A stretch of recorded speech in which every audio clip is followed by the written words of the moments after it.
curso de electrónica de la Universidad Alonso de Ojeda. En esta oportunidad les habla el profesor Gerardo Leal y les voy a hacer referencia a la unidad 2, específicamente a el tema de amplificación y conmutación y muy específicamente a lo que tiene que ver con los conceptos fundamentales del transistor VJT.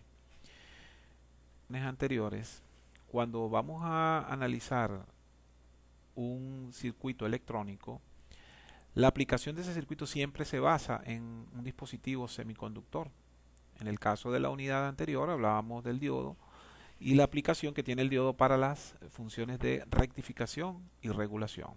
En esta unidad nos estamos refiriendo al transistor de unión bipolar como elemento principal utilizado para la amplificación y la conmutación, que son dos de las funciones fundamentales de los circuitos electrónicos aplicados en diferentes áreas y específicamente en el área de la computación.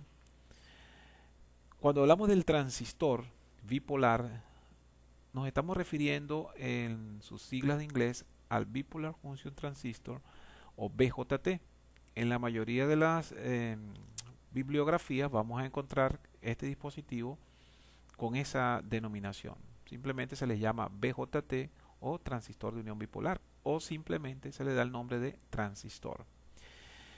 Es también conocido como un transistor, como el transistor de unión.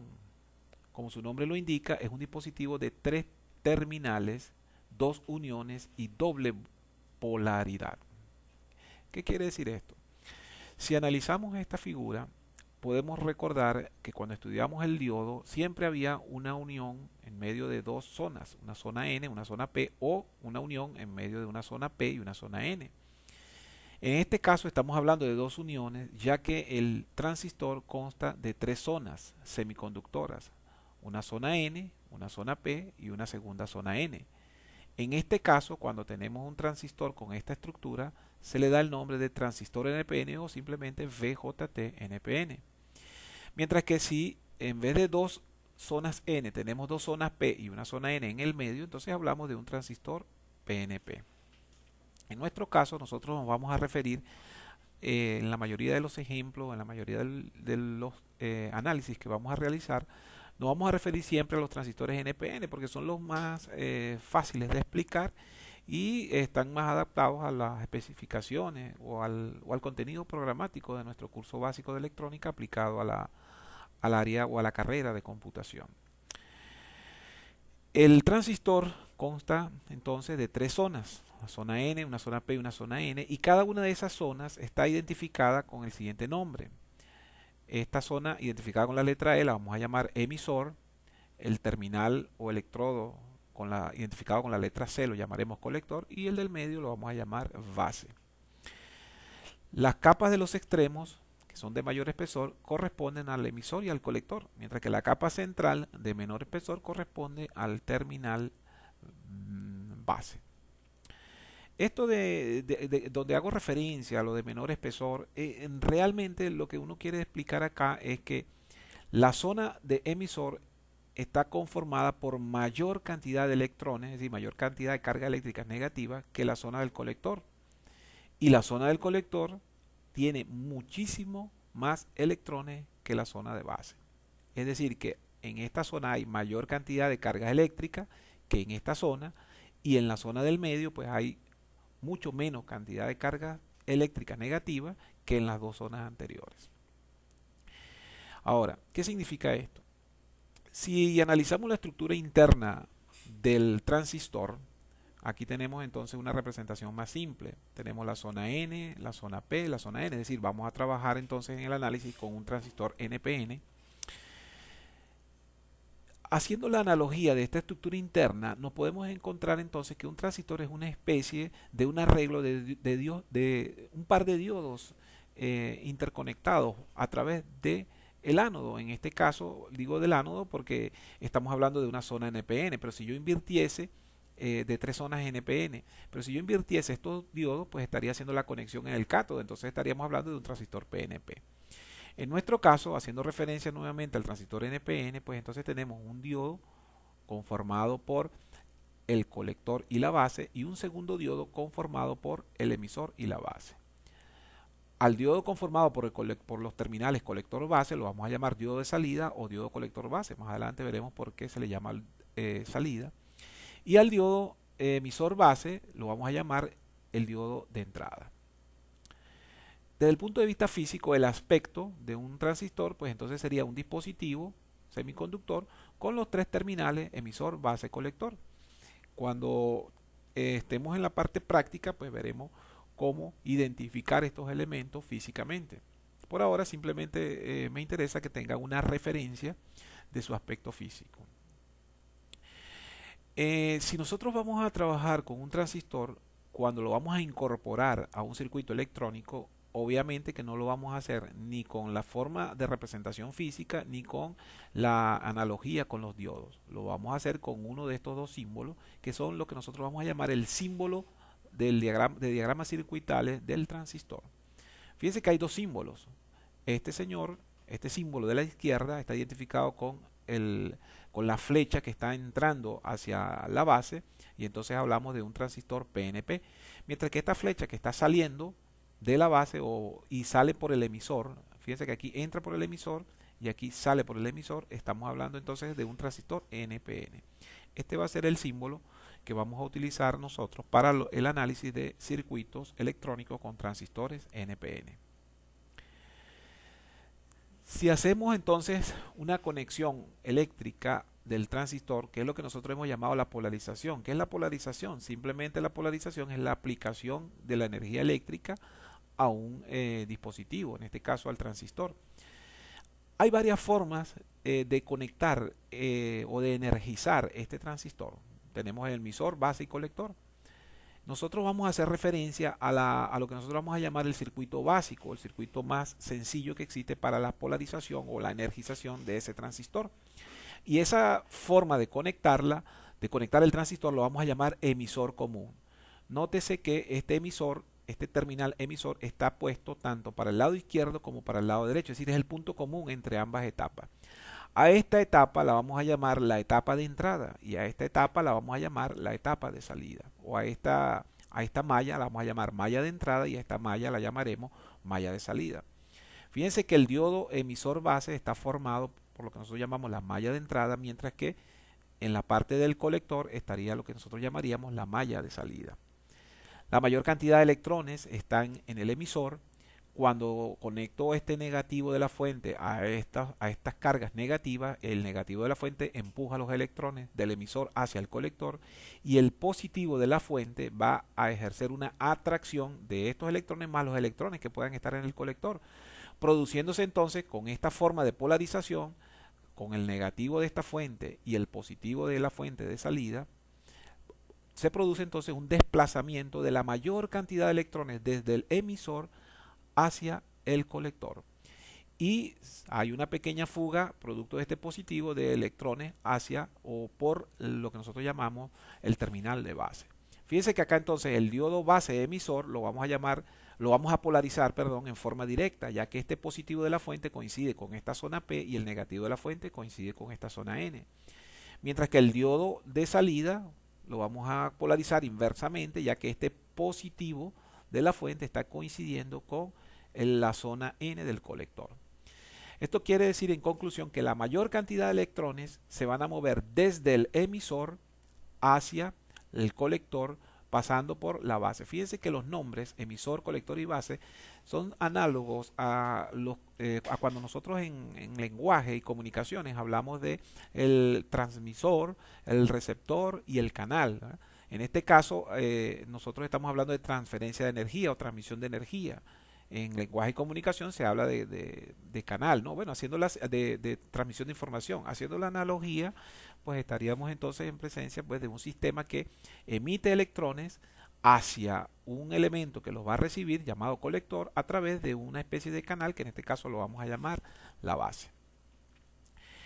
Si eléctricamente nosotros representamos entonces el movimiento de estos electrones, al moverse los electrones desde el emisor hacia el colector, se va a producir entonces un desplazamiento, unas cargas eléctricas que van a salir del emisor. ¿Por qué yo digo salir del emisor? Bueno, recordemos que el movimiento de electrones se representa en diagramas de circuitos eléctricos y electrónicos. El movimiento de electrones es contrario a la representación de la corriente eléctrica convencional. Es la que nosotros normalmente analizamos en sistemas o de circuitos eléctricos y electrónicos. Por lo tanto, por el desplazamiento de electrones del emisor se representa con una corriente eléctrica que sale del emisor. El desplazamiento de electrones del colector se representa con una corriente que entra al colector. Y lo mismo sucede con la base. Si lo analizamos desde el punto de vista de las fuentes de voltaje, esta fuente de voltaje en la entrada va a hacer que circule una corriente hacia la base, que es I sub B, y esta fuente va a hacer que circule una corriente hacia el colector, que será I sub C. Y la resultante de esas dos la vamos a llamar corriente emisor. Esto, si analizamos el transistor como si fuese un gran nodo, tendríamos entonces tres corrientes que convergen a un nodo. De esas tres corrientes tenemos la corriente de base entrando, la corriente de colector entrando y la corriente de emisor saliendo. Por lo tanto, según la ley de corrientes de Kirchhoff, yo puedo decir que la corriente del emisor que sale de este gran nodo llamado transistor va a ser igual a la corriente de base más la corriente de colector. Pero recordemos que la corriente de base va a ser muy pequeña porque aquí hay pocos electrones. En conclusión, la corriente de emisor va a ser aproximadamente igual a la corriente de colector. Es decir, estas corrientes son muy similares y esta corriente es muy pequeña con respecto a estos dos. Existe una relación entre la corriente de colector y la corriente de emisor, es decir, podríamos ya hablar entonces entre la corriente de salida y la corriente de entrada. Esa relación la vamos a llamar ganancia de corriente, que es la relación que existe entre la corriente de salida y la corriente de entrada, y lo vamos a denotar con la letra griega beta. Ganancia de corriente entonces del transistor va a ser I sub C sobre I sub B, es decir, es el número de veces que la corriente de salida es más grande respecto a la corriente de entrada. A esa relación entonces la vamos a llamar beta.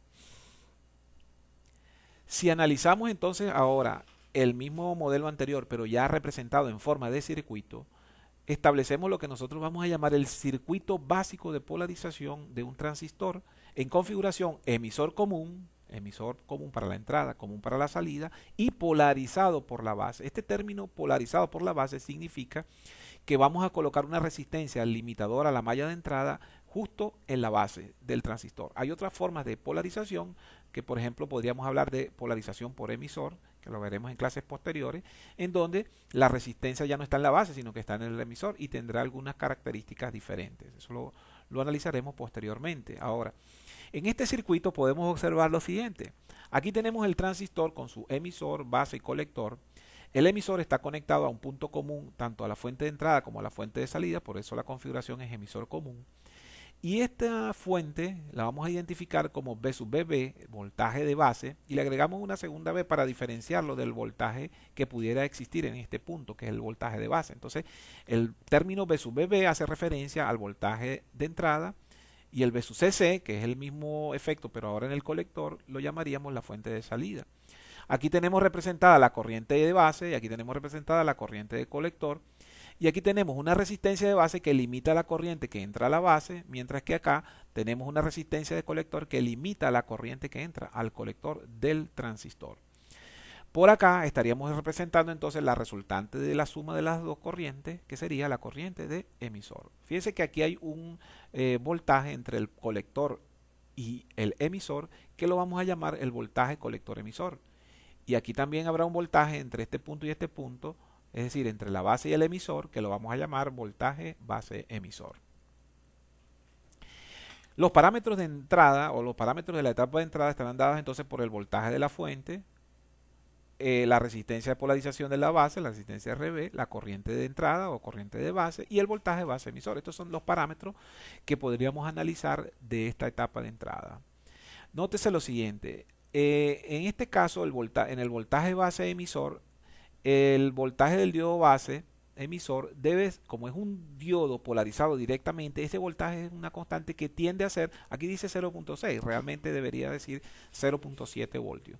Es aproximadamente 0.7 voltios lo que nosotros vamos a tener permanentemente en esta etapa de entrada cuando el diodo está polarizado directamente, es decir, el diodo de entrada del transistor, obviamente.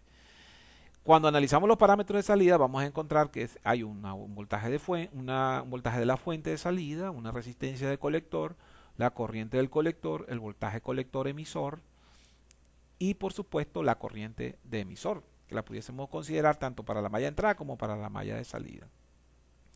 Si analizamos entonces este circuito, aquí tenemos la forma como debemos conectar un circuito para que opere en forma básica. Ahora, la operación de ese circuito la podemos explicar en esta gráfica. Acá se representa el voltaje colector emisor, que es el voltaje de salida, y acá la corriente de colector, que es la corriente de salida. Fíjense que aquí hay unos valores característicos de un transistor cualquiera, y hay una curva que me va a permitir identificar el funcionamiento de ese transistor en lo que nosotros vamos a llamar las zonas de operación. Por ejemplo, aquí tenemos 3 zonas de operación. Si el voltaje entre el colector y el emisor es casi cero, tiende a cero, esa zona entonces la vamos a llamar zona de saturación. Y en ese caso las corrientes pueden ser grandes, las corrientes de salida. Hay otra zona que la vamos a llamar la zona de corte, que es aquella en la cual la corriente que pasa por el colector es prácticamente nula y los voltajes pueden ser significativamente elevados. Y la zona del medio, ¿verdad?, donde hay presencia tanto de corriente de colector como de voltaje colector emisor, a toda esta zona la vamos a llamar la zona activa. Estos diferentes valores que aparecen acá hacen referencia a las diferentes corrientes de entrada, es decir, corrientes de base, para diferentes puntos de energización o de polarización del circuito que anteriormente explicábamos. Esta línea que está acá es lo que nosotros vamos a llamar la recta de carga y el punto de operación es el que define en qué momento está trabajando o en qué instante está trabajando el transistor en términos de voltaje colector emisor y, en este caso, corriente de colector. Fíjense que este punto indica si el transistor está trabajando en la zona de saturación, en la zona de corte o en la zona activa. Si este punto lo desplazamos sobre la recta hacia esta zona, decimos que el transistor está en la zona de saturación. Si lo movemos hacia acá, decimos que el transistor está en la zona de corte. Y si lo mantenemos en el punto medio, pues decimos que el transistor está en la zona de saturación. Perdón, en la zona activa. Ahora, en base a esas 3 zonas, el transistor entonces puede cumplir las 2 funciones que nos interesan a nosotros.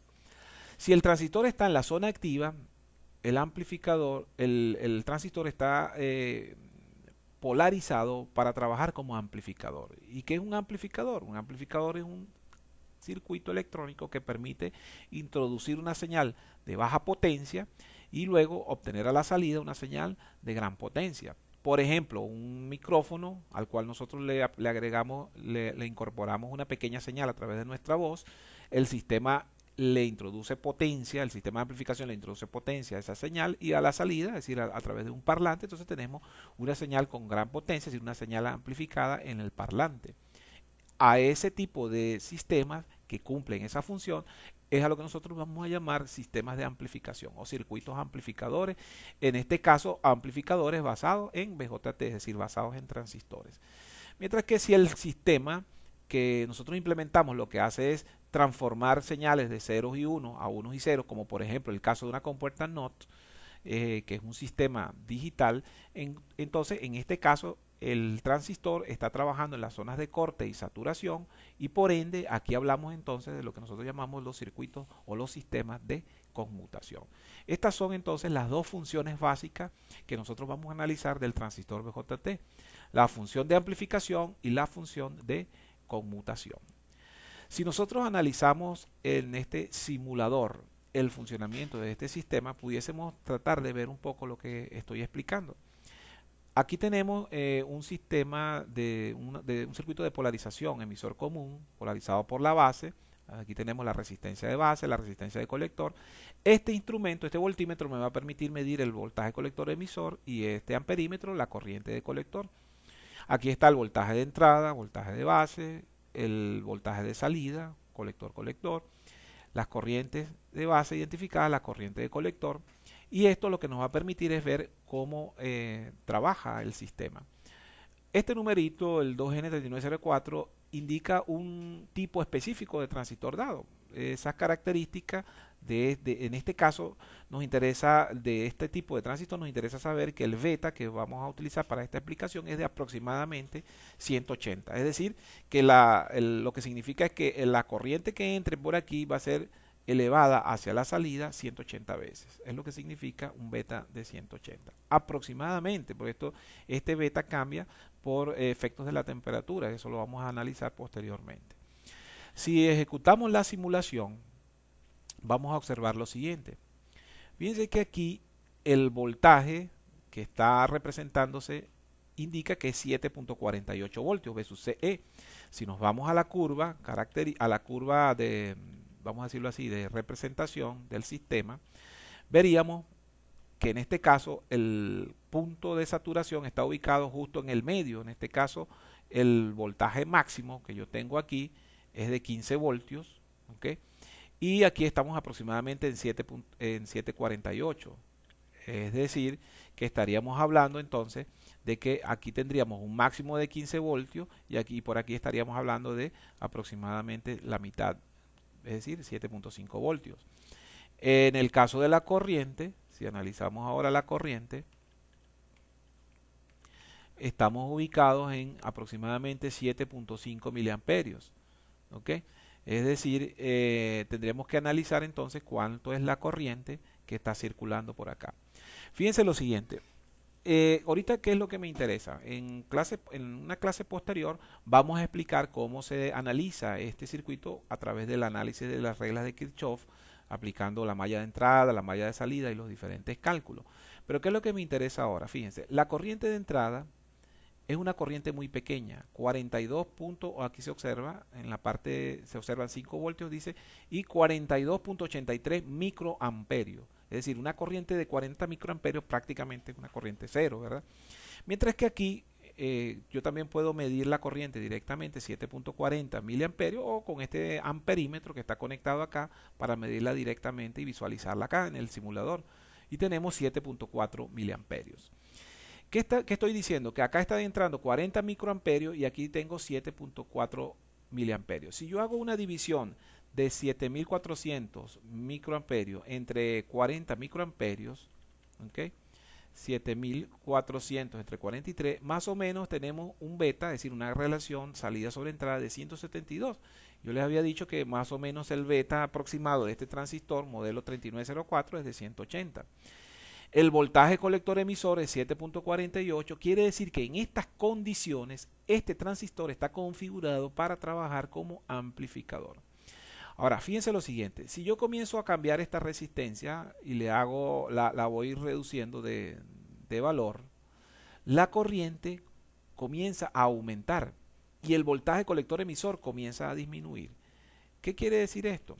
Si nos vamos a la gráfica, cuando aumenta la corriente de base, es decir, estas corrientes comienzan a incrementarse, entonces el punto comienza a moverse hacia acá. Menor voltaje colector emisor, mayor corriente colector en relación a lo que tenía yo inicialmente en el punto óptimo, o el punto de operación Q. Si yo sigo bajando el valor de esa corriente, fíjense que esto ya prácticamente se va incrementando y el voltaje colector emisor prácticamente se está haciendo cero. Es decir, que si yo regreso a la curva, me estoy acercando entonces hacia la zona de saturación. Es decir, estoy moviendo el transistor a la zona de saturación. ¿Qué quiere decir esto? Que si yo disminuyo la resistencia, estoy permitiendo que la corriente de base aumenta. Al aumentar la corriente de base, aumenta la corriente de colector y por ende el transistor entra en lo que llamamos la zona de saturación. Pero si por el contrario yo comienzo a incrementar la resistencia de base, comienzo a disminuir la corriente de base. Si disminuyo la corriente de base, lo que estoy haciendo ahora es bajando acá el punto. Y entonces ahora el punto, en vez de desplazarse hacia la zona de saturación, lo estoy desplazando hacia la zona de corte. Quiere decir que en este caso, ¿verdad?, la corriente, si yo sigo disminuyendo esto, va a llegar un momento en que prácticamente esta corriente va a ser casi cero, ¿verdad? Obviamente aquí tendría que seguir aumentando esta resistencia para que esta corriente siguiese disminuyendo y entonces tener el sistema operando en la zona de corte. En conclusión, ¿qué quiero decir con esto? que este circuito llamado circuito básico de polarización es el que me permite a mí conocer cuál es el funcionamiento del transistor para bien sea utilizarlo como elemento base para un sistema de amplificación o como elemento base para un sistema de conmutación. Más adelante veremos cuáles son las aplicaciones de los circuitos de conmutación y de los circuitos de amplificación en función de los ejercicios que se planteen. Por ahora lo que me interesa entonces es que tengamos en cuenta que, en conclusión, este es el sistema básico que nos permite conocer cuál es la relación que existe entre las corrientes de entrada y corrientes de salida, el voltaje de entrada y voltaje de salida. Fíjense que aquí el voltaje de entrada dice que es de 690 milivoltios. Yo les había dicho que más o menos el voltaje en este punto debe ser aproximadamente 0.7 voltios. ¿Por qué? Porque esto que está aquí es un diodo polarizado en forma directa. Bien, para terminar entonces los invito a que revisen el blog las diferentes actividades que vamos a ir colocando allí en relación a lo que son los ejercicios de aplicación del transistor, los ejercicios de análisis, y más adelante haremos una explicación de cómo trabaja o cómo analizar, mejor dicho, el circuito de amplificación, el circuito que les acabo de mencionar, que es el circuito básico de polarización, en donde pues a través de un análisis sencillo aplicando leyes de Kirchhoff podemos inferir en qué zona está trabajando el transistor. Una vez que definimos la zona en la cual está trabajando el transistor, podemos entonces implementar sistemas de amplificación o podemos analizar sistemas de amplificación o sistemas de conmutación. Bueno, jóvenes, espero que esta pequeña explicación les sirva de referencia para lo que vamos a analizar en las diferentes asignaciones, en las diferentes actividades vinculadas a la unidad 1 de amplificación y conmutación, y específicamente en este caso la clase que les acabo de exponer hace referencia a lo que nosotros llamamos los sistemas basados en transistores BJT. Saludos a todos y bueno, estamos en contacto a través de las diferentes redes sociales académicas y así como también del blog de la materia electrónica de la Facultad de Ingeniería. Saludos a todos. Hasta luego.